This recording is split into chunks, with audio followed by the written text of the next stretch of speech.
يا أيها الذين آمنوا اتقوا الله حق تقاته ولا تموتن إلا وأنتم مسلمون. إن الحمد لله نحمده ونستعينه ونستغفره ونعوذ بالله من شرور أنفسنا ومن سيئات أعمالنا من يهده الله فلا مضل له ومن يضلل فلا هادي له وأشهد أن لا إله إلا الله وحده لا شريك له وأشهد أن محمدا عبده ورسوله. يا أيها الذين آمنوا اتقوا الله حق تقاته ولا تموتن إلا وأنتم مسلمون. يا أيها الناس اتقوا ربكم الذي خلقكم من نفس واحدة وخلق منها زوجها وبث منهما رجالا كثيرا ونساء واتقوا الله الذي تساءلون به والأرحام إن الله كان عليكم رقيبا. أما بعد تجد فعلندريمات ونعمة بر الله سبحانه وتعالى تجد صلوات السلامة ونشوش ببيغامبر تون محمد عليه الصلاة والسلام بتجد فعميلتهم تجد شوكتهم هذا تجد بس انت آرت مسلمان تسلت شكوين vetëm si pas rrugës së tij.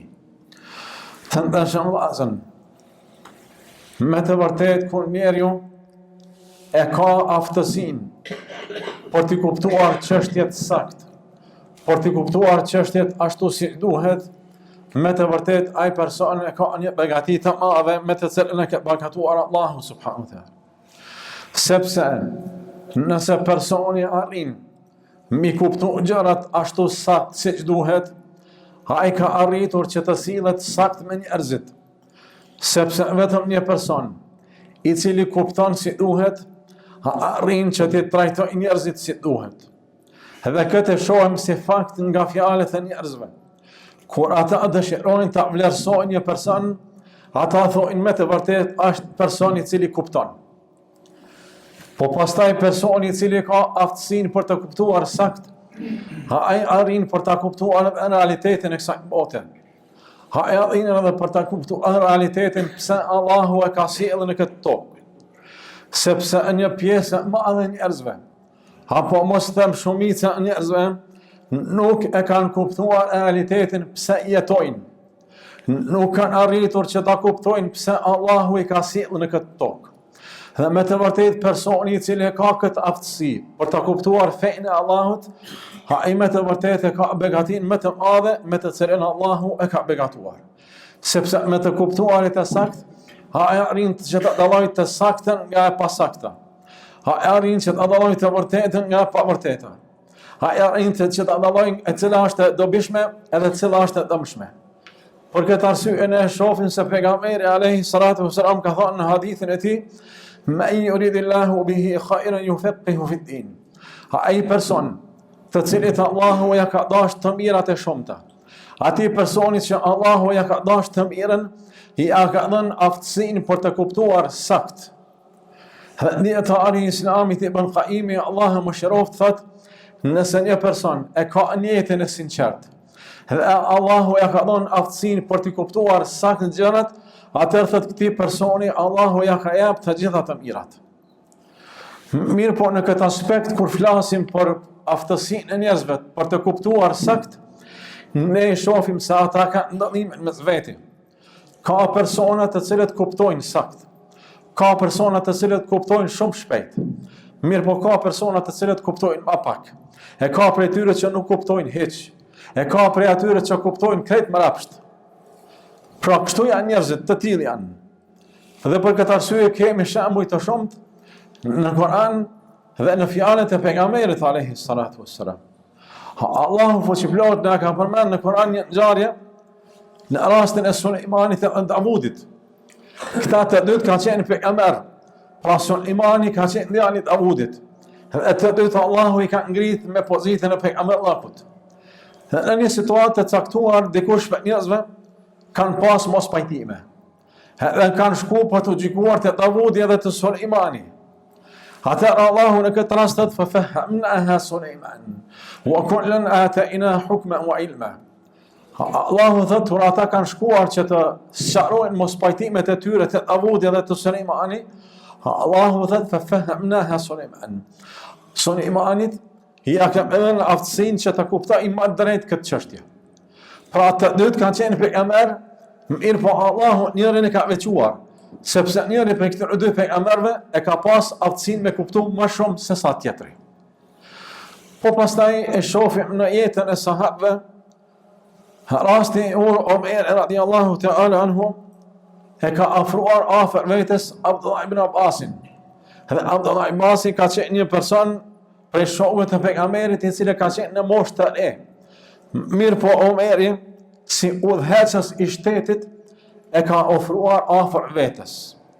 Dhe dikush prej sahabi ka thonë, udhëheqës i shtetit, të gjithë ne kemi djelë të ri, sikur se Abdullah ibn Abbasi. Mirë po ne shohim se djelë tonë nuk po i afron. Mirë po jetu ke afruar vetëm Abdullah ibn Abbasin. Atëherë thotë Omer radiallahu ta'ala anhu e pyet. Abdullah ibn Abbasin thot, kur ka zbrit surja, në të cilën Allahu subhanahu wa ta'ala thotë idha jaa nasrullahi wal fath. Në këtë sure, në të cilën Allahu thotë kur të vijë ndihma e Allahut, dhe kur do të çlirohet Mekja, dhe kur njerëzit do ta pranojnë Islamin masovikisht, atëherë thotë madhroja Allahu dhe kërkoj falje prej tij. Për këtë sure, Omeri e pyet Abbasin, thotë çfarë qëllimi kësaj sure? Çfarë kuptimi ka kjo sure? Në të cilën Allahu thotë kur vjen ndihma e Allahut dhe kur do të çlirohet Mekja. Atëherë Abbasi, edhe pse ka qenë në moshë të re, atëherë ka thonë kjo sure e ka lajmëruar e xhelin e pejgamberit alayhi salatu wasalam. Kjo sure e ka lajmëruar se është afruar vdekja e pejgamberit.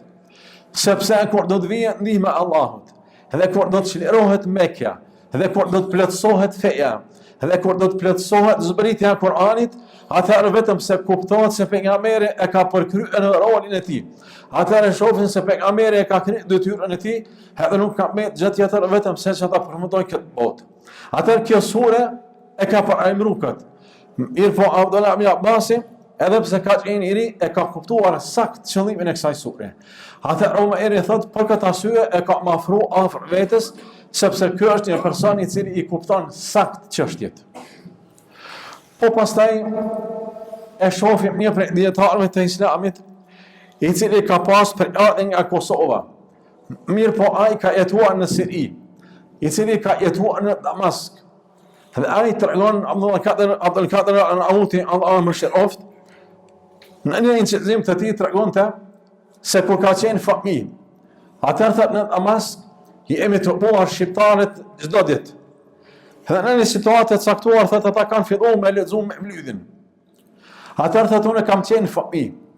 Edhe kur e kam dëgjuar një strofë me vlydit, në të cilën thoshte kush e don Allahun edhe pejgamberin, atëherë shkon edhe ngon me vlydin. Atëherë thot unë kam qenë si fëmijë, edhe kam kuptuar sakt se çfarë do thot kjo. Edhe kam ndryshuar. Edhe kanë thonë ai që e don Allahun edhe pejgamberin, atëherë çka thot Allahu edhe pejgamberi punon. Pra ai ka thot që më thonë atyre, nuk është çështje me ngu, mirë po çështja është me punu atë të cilën e ka porositur Allahu dhe pejgamberi. Edhe thot në atë takim ka qenë një hoxh i shqiptarëve, i cili ka thonë me të vërtetë ky fëmijë ja ka qellu. Dhe shohim se si Allahu i ka jap aftësinë për të kuptuar sakt çysh kur ka qenë fëmijë. Mirë po kur është rritur, ka qenë prej dietarëve të dalluar të Islamit. Në këto raste pra e shohim se çfarë peshë ka nëse një person e ka aftësinë për të kuptuar sakt. Nëse një person e ka drejtësinë, nëse një person e ka sinqeritetin, atëherë Allahu do t'ja jep aftësinë për të kuptuar situatën ashtu siç duhet, edhe me këtë rast do të jetë prej të shpëtuarve në këtë botë edhe në botën tjetër. Aqulu ma tasma'un wastaghfirullaha li wa lakum fastaghfiruhu innahu huwal ghafurur rahim.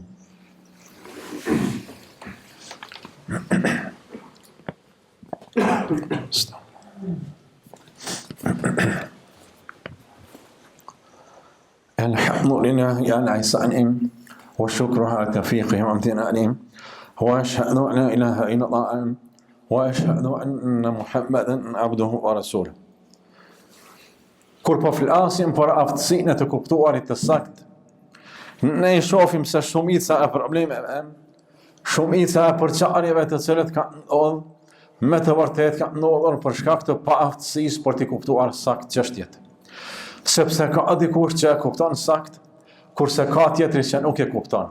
Dhe për këtë arsye edhe ndodhin përçarje. Dhe për këtë arsye edhe ndodhin armiqësi. Dhe për këtë arsye ndodh që një pjesë e madhe e njerëzve të mos arrijë ta kuptojë se cila është rruga e saktë, sepse ata nuk e kanë kuptuar çështjen ashtu si duhet. Për këtë arsye Allahu subhanahu wa taala në surën Al-Fatiha ka thënë ihdina as-sirata al-mustaqim, sirata alladhina an'amta alayhim ghayril maghdubi alayhim waladdallin. Në këtë sure, në këtë pjesë të surës, Allahu na tregon se ne duhet ta lutim Allahun që të na udhëzojë rrugën e saktë. E jo në rrugën e atyre të cilët me të vërtetë e kanë fituar hidhrimin e Allahut, e as në rrugën e atyre të cilët e kanë humbur rrugën e saktë. Dhe arsyeja pse ata e kanë fituar hidhrimin e Allahut, dhe ata të cilët e kanë humbur rrugën e saktë, arsyeja kryesore është sepse nuk e kanë pas aftësinë që të gjykojnë saktë, nuk e kanë pas aftësinë që të kuptojnë se me të vërtetë cila është feja të cilën e ka zbritur Allahu subhanahu wa ta'ala. Inna Allaha wa malaikatahu yusalluna 'alan nabi. Ya ayyuhalladhina amanu sallu 'alayhi wa sallimu taslima. Allahumma salli 'ala Muhammadin wa 'ala Muhammad kama sallaita 'ala Ibrahim wa 'ala ali Ibrahim innaka Hamidun Majid. Allahumma barik 'ala Muhammadin wa 'ala Muhammad كما باركت على إبراهيم وعلى إبراهيم إنك حميد مجيد. عباد الله واذكروا الله الذي ما يذكركم واشكروا على ما يزدكم وذكر الله أكبر والله يعلم ما تصنعون.